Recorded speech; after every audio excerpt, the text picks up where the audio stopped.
दुलाराय बर' फरायसा आफादा आलादा रायजो सोरजिनायनि सोमावसारनायखौ दोनथ'दोंसो। आलादा रायजो सोरजिनांगौनि थाखाय दुलाराय बर' फरायसा आफादा जोङो जोंनि गणतान्त्रिक जे सोमावसारनायनि मोनसे थासारि बेखौ जोङो दोनथ'नाय जादों। रन्जन दैमारिखौ थाबैनो उदां अख्राङाव लाबोनांगौ। सागानगिरि सासे मानगोनां दैदेनगिरि रन्जन दैमारि बिथाङा जेलाव दङ आरो बे बिथांखौ थाबैनो उदां अख्राङाव लाबोनांगौ। चिरां जिल्ला दुलाराय बर' फरायसा आफादनि कभिडनि नेमखान्थिखौ मानिनानै नैथि बिटिआर गोरोबथा सान फालियो। दिनैनि दिनावनो आसाम भारत सरकार एबसु एनडिएफबि इउभिपिअनि गेजेराव जादोंमोन।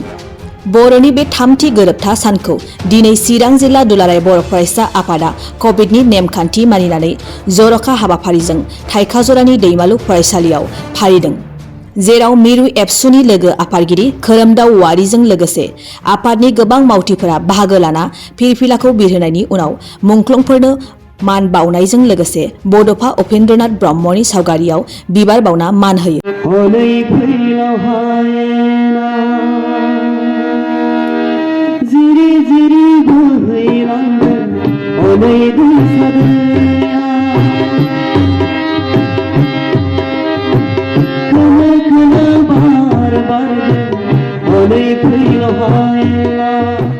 बेनि उनाव गेवलां सावरायनाय हाबाफारिया मेहेरगोनां हाबाफारिजों जागायो। जेराव मिरु आरो जिल्लानि गुबुन गुबुन आफादनि दैदेनगिरि आरो मेलेमजिबि सानसुमैफोरा बाहागो लाना हाबाफारिखौ मेहेरगोनांसिन खालामो।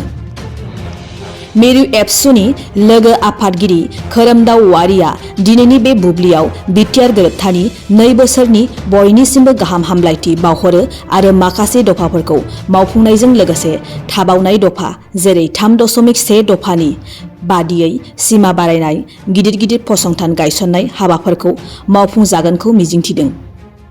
ओरैहाय गोरोबथा जाखांनायनि उनावबो जोबथेसालियाव थानांनाय सागानगिरि रन्जन दैमारिखौ उदां अख्राङाव लाबोनांगौ होनना आसाम आरो भारत सरकारनिसिम खावलायदों। बर'नि सोमावसारनाया गुबुन गुबुन रोखोमनि जालांनायनि उनाव बिटिआर गोरोबथाखौ गनायनानै लानानै मावफुंना लामाखौ साफा खालामना लागोन।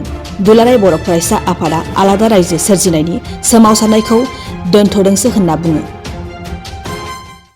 गिबियावनो दुलाराय बर' फरायसा आफादनिफ्राय बिटिआरनि नैथि गोरोबथा साननि गोजोन हामलायथि बयनिबो बावहरग्रोबाय।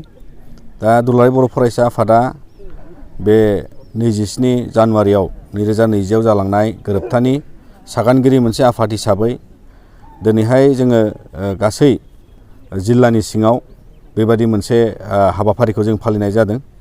जे हाबाफारिजों दिनैहाय जोङो गिदिरथार हाबाफारि खुंनो हानायनि मोनसे थासारि जायाखै, जायाव कभिडनि माखासे गोदान प्रट'कल होनानै जोंखौ पाब्लिक गेदारिंआ माने खाबु होआखै। दा बिनिखायनो दिनै दुलाराय बर' फरायसा आफादा गासै मेलेमजिबि आरो लोगोसेयै समाजनि दैदेनगिरि गासै बिथांमोनखौ लानानै जोङो बेबादि मोनसे फिसा सावरायनाय हाबाफारि आरो बेयाव दुलाराय बर' फरायसा आफादनि फिरफिला बिरहोनायजों लोगोसे मुंख्लंफोरनो मान बावनाय, बड'फा उपेन्द्रनाथ ब्रह्मनो बिबार बावनाय। दा दिनै आं बेयाव चिरां जिल्लायाव बाहागो लादों आरो लोगोसे बेबादिनो जोङो मिजिंथिदों जे दिनैनि नैथि एबा नैथि खेब जे बिटिआर गोरोबथाया 2 बोसोर जाबाय। दा बिनिफ्राय जोङो दुलाराय बर' फरायसा आफादा गासै जि हाबाफारिखौ दिनै बिटिआरजों दफा माने हिसाबै मावफुंनायजों लोगोसे आसाम सरकार भारत सरकारा गोबां मावफुंनायजों लोगोसे जोङो जोबोद साबायखर बावदों आरो माखासे जि आद्रा थानाय खामानि दङ बिथांमोनहा मावनो थाखाय साखाफारा जानायखौ जोङो मिथिदों आरो बेयाव जिफोर मेइन खामानि जानानै दङ बे खामानिया दासिम सोलिगासिनो दङ। जेरै बिटिआरनि 3.1 क्लजनि जि मोनसे माबा बाउन्डारि बारायनाय आरो बेवहाय कमिसन दानानै जि खामानिखौ मावगासिनो दं, जों दुलाराय बर' फरायसा आफादाबो बेवहाय बाहागो जानानै दिनै खामानिया सोलिगासिनो दङ आरो गोदान जाय चेयारमेन थिसननाय जादों बिथांखौ लानानै दिनै बे खामानिया जोबनाय महराव जायगा मोनगोन। मानोना सिगांनि चेयारमेन बिथाङा रुंसारि जाबाय अबथिरायै। दा बिनिखायनो जों गोबां गिदिर गिदिर जि खामानि जागोन बेनि सायाव फसंथान गायसननाय दिनै गोबां जायगाखौ लानानै प्रप'जेल एबा भारत सरकारा बेखौ गनायथि होनो थाखाय बिथांमोना आजावबाय। दा बिनिखायनो जों गोजोननाय मोनो जे गासै फसंथानफ्राबो फारि फारि जालांजोबगोन आरो बेयाव बिटिआर गोरोबथाखौ लानानै दिनै जोंनि ओनसोलाव गासै बड'लेण्ड हालामाव आरो सारा आसामनि बर' थानाय ओनसोलाव जोंहा मोनसे गेबें थासारि मोनदों। बे जाबाय जोंना गोजोन मोनसे थासारिया जोंनियावहाय गेबेङै बावहाय जायगा मोनबाय आरो गाव जि खुंथायजों बिटिआर हालामा दिनै 9 जिल्ला जाबाय आरो बेखौ लानानै फैबाय थानाय समाव ओनसोल बारायोबा जोंना जिल्ला बांगोन आरो बेनिखायनो जोंहा नैबे गोजोन थासारि एबा बे गोजोन गोरोबथाखौ लानानै जों गेबेङै दुलाराय बर' फरायसा आफादा समाज जौगानाय, हारि जौगानाय, रांखान्थि जौगानाय आरो हारिनि हाबा हारिमु आरो सोदोमस्रि सोलोंथाइ बेखौ गेबेङै लांनो थाखाय दुलाराय बर' फरायसा आफादा अरायसम खामानि मावो। नाथाय दिनैबो गोजाव जाखांनायनि उनाव मोनसे खोथा फरायनाय जाबाय थादों दि रन्जन ब्रह्मआ माब्ला उदां जागोन माबायदि मोनो? दा जोंनि बिटिआर गोरोबथानि बाहागोआव जोंहा एक्स एनडिएफबि मेम्बार बिथांमोननि केसनि विड्रलनि खामानि दं। दा बे खामानिया फारि फारियै हेनियास आरो नन हेनियास बेबायदि बाहागोआव बोखांजानाय खामानिया सोलिदों। बिनि अनगायैबो जाय बिथांमोना जेलाव दङ जोङो बिनिखायनो सिगांबो बुंदों आरो अरायबो बुंगोन जे सुक्तिखारि सागानगिरि सासे मानगोनां दैदेनगिरि रन्जन दैमारि बिथाङा जेलाव दङ आरो बिनिखायनो जोङो खावलायदों भारत सरकार, आसाम सरकारखौ जे बिथांखौ थाबैनो उदां अख्राङाव लाबोनांगौ।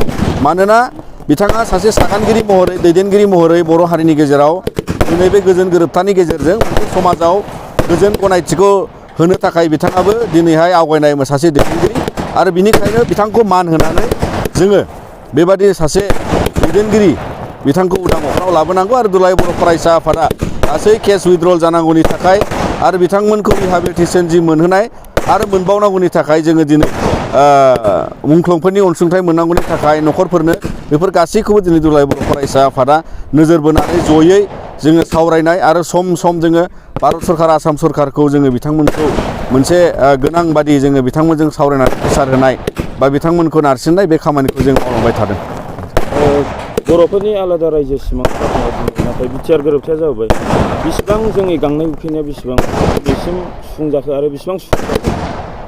दिनै जोङो मोनफ्रोमबो जि मोनसे खोलोबनि सोमावसारनाय जाबाय बर' हारियाव आरो बियो मोनसे जोंनि हादोराव भारतनि गणतान्त्रिक हादोरजों दिनै गोबां रोखोमनि गोबां सोमावसारनाय जाबाय। बर' हारियावबो दिनै आन्दलना मोननै मोनथाम रोखोमनि आन्दलन जालांबाय।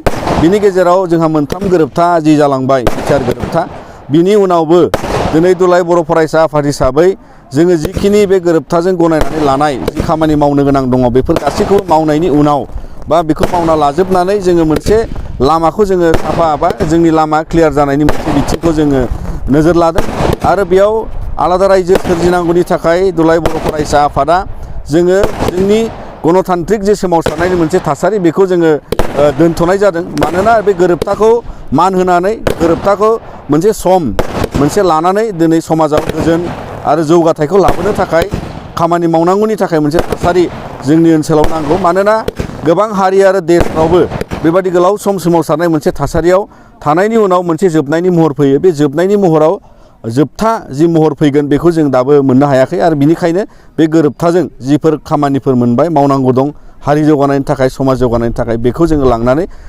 दान्दिसे सम दुलाराय बर' फरायसा आफादा बेखौ नोजोर बोनानै जोङो जोंनि ओनसोलखौ अन्तत' गोजोननायजों दावगाहोनो थाखाय मोनसे सुजुग मोननायनि मोनसे खाबुखौ जों लादों।